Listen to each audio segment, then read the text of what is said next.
You hear the sound first, iron scraping stone.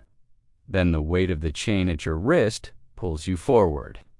Behind you, the column stretches for miles. Ahead, smoke rises from where a city used to stand. You walked these roads once, a free person. Now you walk them in silence, part of Rome's inventory. Before we step further into this shadow, I want to ask, where are you watching from right now? It's incredible to me that a story this old, this dark, still pulls us in from every corner of the planet. Drop a comment. I'd love to know. What you're witnessing isn't fiction. It's record, documented, debated, and in some cases, celebrated. Because for nearly a millennium, Rome didn't just conquer land, it engineered obedience. Its legions didn't occupy. They rewired entire people's resistance.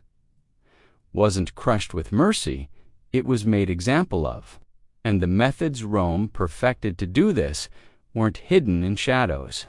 They were performed in daylight, on roads, in forums, in full view of anyone who might be next. The Roman Empire called itself civilitas, civilization. But civilization is a word written by the victors. For millions who lived under its expansion, the word was something else entirely. This is not a story of how Rome rose. It's a story of what it cost others for Rome to remain standing, and what those costs reveal about power, about memory, and about what humans are capable of when empire becomes doctrine. There's a road in southern Italy called the Via Appia, the Appian Way. Today, tourists walk it. They photograph the stones, the ruins, the ancient arches. But in 71 BCE, if you had traveled that road, you would not have seen ruins. You would have seen bodies, 6,000 of them, crucified, one after another, for over 100 miles. They were the survivors of a slave rebellion led by a gladiator named Spartacus. For 2 years, his army had done the impossible, defeated Roman legions, humiliated governors, and threatened the Republic itself. But when the rebellion finally collapsed, Rome didn't just execute the captured. It orchestrated a performance. The general Marcus Licinius Crassus ordered every captured rebel nailed to a cross along the busiest road leading into the capital. The message was not subtle, it was architectural. Crucifixion wasn't invented by Rome, but Rome perfected it. The Greeks had used it sparingly, the Persians more often, but Rome turned it into policy. It wasn't designed to kill quickly. That would defeat the purpose. It was designed to maximize suffering and visibility. Victims were often displayed at crossroads, city gates, and along major thoroughfares. The Roman term for it was summum supplicium, the supreme penalty. Not because of the pain, though that was extreme, but because of the shame. To be crucified was to be stripped of personhood, to become a warning made flesh, and it worked. The historian Appian recorded that those crosses remained standing for months. Travelers couldn't avoid them. Neither could locals. The smell, the sight, the slow decomposition. It was all intentional. Rome wasn't trying to inspire rebellion. It was trying to kill the very thought of it. After Spartacus, no slave uprising in the Roman world ever reached that scale again. Fear had been systematized, but this wasn't reserved only for slaves.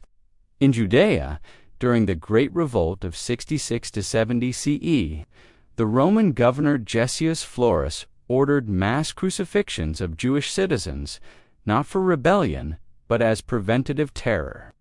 Josephus, the Jewish historian who chronicled the war, wrote that the soldiers scourged and tortured prisoners before nailing them up in various postures by way of jest. Rome had turned cruelty into routine, and routine into doctrine. The crosses weren't just punishment, they were propaganda. a traveling court of horror that followed Roman expansion like a shadow. In Gaul, in Britannia, in Germania, wherever Rome met resistance, the cross followed. It became so associated with Roman authority that by the time of the empire, even the sight of timber being shaped could trigger panic in occupied regions. Parents warned children, elders told stories. The cross became myth before it became memory. And yet, Rome didn't see this as barbarism. It saw it as order, a necessary instrument for a necessary peace. That's the part that lingers, not just what they did, but how little they questioned it. If you wanted to understand Rome's imperial philosophy in a single act, you could look at Carthage, not the battle, the aftermath. Carthage had been Rome's greatest rival, a maritime superpower on the North African coast. It controlled trade routes, commanded fleets, and, for a time, nearly destroyed Rome during the Second Punic War under Hannibal. But even after 2 wars and total defeat, Carthage survived. It rebuilt. It traded. It existed. And for a man named Cato the Elder, that was unacceptable. Cato ended every speech in the Roman Senate the same way, no matter the topic. Carthago delinda, est Carthage must be destroyed, not defeated, not contained, destroyed. And in 146 BCE, Rome obliged. The Third Punic War was not a war of survival. It was a war of elimination. Carthage had already been disarmed. Its fleet was gone. Its military power dismantled. But Rome demanded more. It demanded the city be abandoned and its people relocate inland, away from the sea that had made them great. When Carthage refused, Rome laid siege. For 3 years, the city held its people, ate leather, they melted down jewelry to make weapons. Women cut their hair to be woven into bowstrings. Children were sent to the walls to hurl stones, but in the end, Scipio Aemilianus breached the defenses. What followed wasn't conquest, it was erasure. The Roman soldiers moved through the city street by street, house by house. Appian writes that the fighting lasted 6 days and nights. Families barricaded themselves in upper floors. Soldiers set fires below and waited. Those who tried to flee were cut down in the streets. Those who surrendered were dragged into the forum and separated men from women, the young from the old. 50,000 were enslaved. The rest were killed where they stood. When it was over, Scipio ordered the city burned. The fires raged for 17 days. Witnesses said the smoke could be seen from across the Mediterranean. Then came the dismantling. Buildings were torn down, stone by stone. Stones were carted away or hurled into the harbor. The great port, once the envy of the ancient world, was filled in with rubble. The harbor that had launched fleets now held only dust. There's a legend repeated often, though debated by modern scholars, that Rome sowed the ruins with salt, cursing the land so nothing could grow. Whether literal or symbolic, the intent was clear.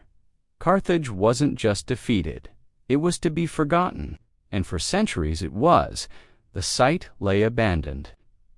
When Rome later built a new city there under Julius Caesar, it bore a Roman name and Roman streets. The Carthaginian past had been overwritten. This wasn't war. It was a statement. Rome would not share the Mediterranean. It would not tolerate rivals. And if a civilization stood in its way, that civilization would be removed, not just politically, but from memory itself. What's chilling is how thoroughly it worked. For generations, Carthage existed only in Roman accounts, told by Roman voices, shaped by Roman perspective. The Carthaginians left behind almost no literature, no histories in their own words. We know them almost entirely through the eyes of their destroyers. It's one of history's cruelest ironies, to be remembered only by those who wanted you forgotten. When Julius Caesar crossed into Gaul in 58 BCE, he didn't call it an invasion, he called it protection. The tribes were unstable, he said. They threatened the republic's borders. It was a familiar justification, but what followed was not protection. It was annihilation on a scale that shocked even Rome. Over 8 years, Caesar's campaigns killed an estimated 1 million Gauls. Another million were enslaved. Entire tribes, the Helvetii, the Nervi, the Eburones, were either wiped out or scattered beyond recognition. And some cities simply ceased to exist. In 52 BCE, during a rebellion led by the chieftain Vercingetorix, the city of Avaricum became a target. It was one of the largest settlements in central Gaul, home to around 40,000 people. Caesar described it in his commentary as the most beautiful city in all of Gaul. He also described its destruction. After a prolonged siege, Roman forces breached the defenses. What happened next was not battle, it was slaughter. Caesar himself recorded that his soldiers killed nearly everyone: men, women, children. The streets ran red. Bodies were piled in doorways. Fewer than 800 escaped. The city was burned. The population erased. But Caesar didn't stop there. At UCL Dunham, a fortified town that refused to surrender even after Vercingetorix's defeat, Caesar ordered a punishment designed not just to harm, but to mark. He had the hands of every surviving defender cut off, not killed, maimed.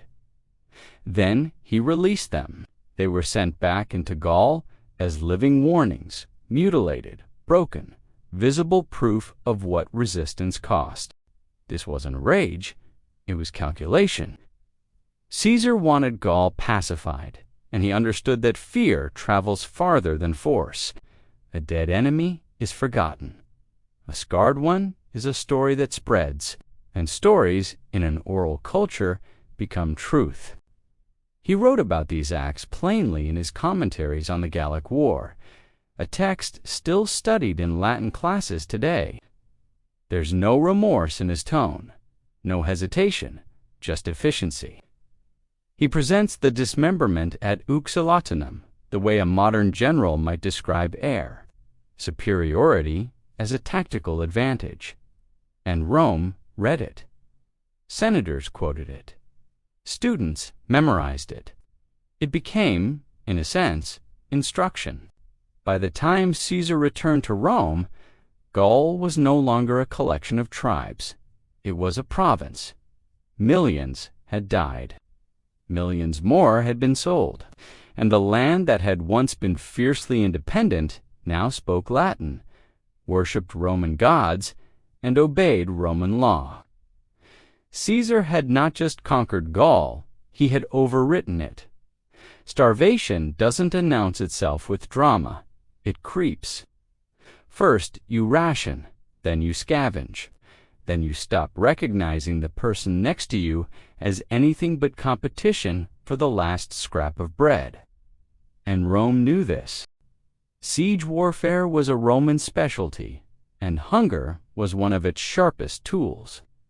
When a city refused terms, Rome didn't always attack. Sometimes it just waited, encircled the walls, cut the supply lines, and let time do the rest. In 133 BCE, the Celtiberian city of Numantia in Hispania had resisted Rome for years. It was small, only about 4,000 warriors, but it had humiliated multiple Roman commanders. So Rome sent Scipio Aemilianus, the man who had destroyed Carthage, to finish it. Scipio didn't storm the city. He built a wall around it. 7 miles of fortifications, watchtowers, and ditches. Nothing in, nothing out. And then he waited. Inside Numantia, the situation deteriorated quickly. Food ran out. then hope. Ancient sources describe people eating leather, boiling animal hides, even turning on one another. Fathers hid bread from sons. Mothers wept over empty cradles. When it became clear that no relief was coming, the Numidians made a choice. Rather than surrender, many killed themselves. Others set fire to their homes. When Scipio finally entered, he found a city of ash and corpses. There was no one left to enslave, no one left to parade, just silence. Rome had won, but there was no triumph, no celebration, just a warning delivered to every other resistant tribe in Hispania. Rome could outlast you. The same tactic was used in Jerusalem during the siege of 70 CE. Titus encircled the city during Passover, when it was packed with pilgrims. Within weeks, famine set in. Josephus recorded scenes of unimaginable desperation. Mothers hiding food from their children. People ambushed over crusts of bread. Bodies piled in the streets faster than they could be removed. He tells of one woman, driven mad by hunger, who killed and ate her own infant. It's a detail so horrifying that later historians questioned whether it could be true. But Josephus insisted. He had been there. He had witnessed what siege does to the human soul.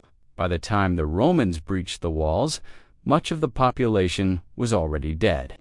Not from swords, from hunger. Starvation was efficient. It required no risk to Roman soldiers. It broke morale before the first javelin was thrown, and it left the survivors so weakened that conquest became effortless. Rome didn't just wield the sword. It wielded time, cold strategy, and the slow collapse of the human body. It turned biology into weapon. After every major victory, the same thing happened. The captives were counted, sorted, priced, and sold. Enslavement wasn't a side effect of Roman conquest.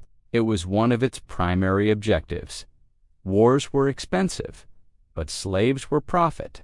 They financed future campaigns, rewarded soldiers, and flooded Roman markets with cheap labor. And the scale was staggering. In 167 BCE, after crushing a rebellion in Epirus, the Roman general Aemilius Paulus enslaved 150,000 people in a single campaign. Plutarch notes that the wealth extracted was so immense that Rome suspended direct taxation on its citizens for decades. The empire, in other words, was funded by the bodies of the conquered. After the fall of Carthage, 50,000 were enslaved. After Caesar's campaigns in Gaul, over 1 million. After the Jewish revolt, Josephus estimates that 97,000 were taken. These weren't prisoners of war given terms, they were commodities. Families were separated at auction blocks. Children were sold to different owners across the empire. Names were replaced with brands or numbers burned into skin. Some were sent to mines, a death sentence delivered slowly in darkness and dust. The silver mines of Lorient, the gold mines of Hispania, these places consumed lives by the thousands. Workers were chained underground, given minimal food, and worked until they collapsed. Few survived more than a few years. But it didn't matter. There were always more captives, always another war, always another people to break. Others went to farms, where they worked the vast latifundia estates that fed Rome's cities. Some went to brothels, some to wealthy households, where they raised Roman children, cooked Roman meals, and disappeared into the invisible machinery of daily life. The strongest were sometimes forced into gladiatorial schools, where they'd kill for entertainment or die trying. This system wasn't hidden. It was celebrated. Slave markets operated openly in Rome, Delos, and other major cities. The island of Delos could process 10,000 slaves a day during peak periods. Auctioneers displayed their merchandise on raised platforms. Buyers inspected teeth, muscles, and skin like livestock. It was transactional, cold, routine.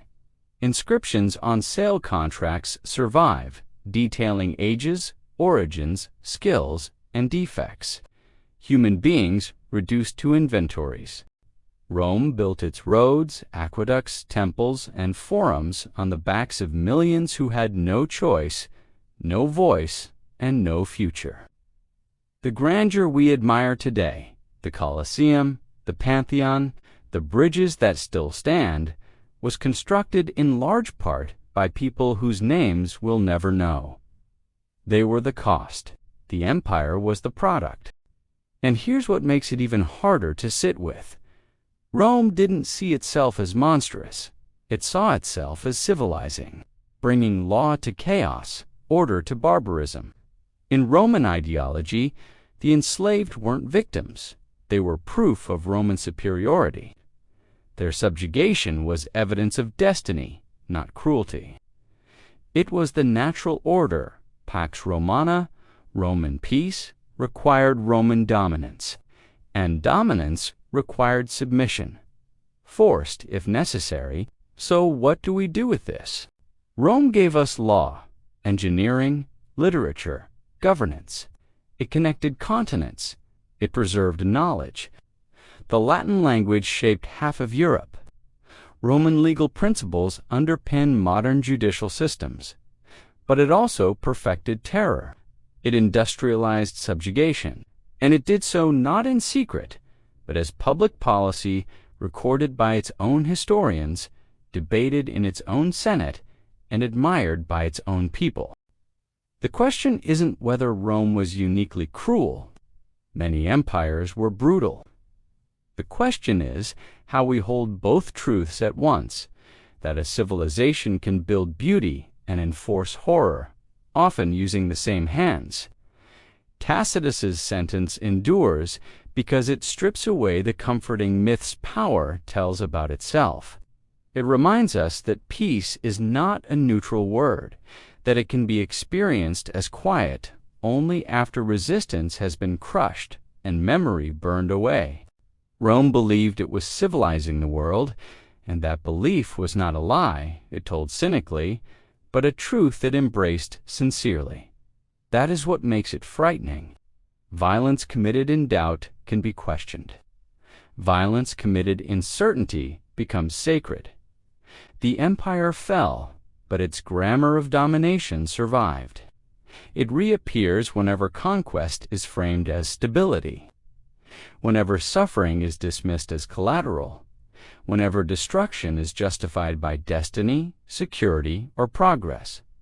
The names change, the banners change, the logic remains intact, and history, smoothed into ruins and museums, tempts us to believe that such thinking belongs safely to the past. But the warning of Calgacus is not about Rome alone. It is about how icily power convinces itself that it is necessary, how quickly it learns to rename its crimes as virtues. Empires rarely pause to ask who is erased so their peace can exist. They count roads, cities, wealth, and order and call that the balance sheet of history. Yet the truest account is written elsewhere, in the silences left behind, in the cultures reduced to footnotes, in the deserts mistaken for calm. That is where peace, misnamed, reveals its cost.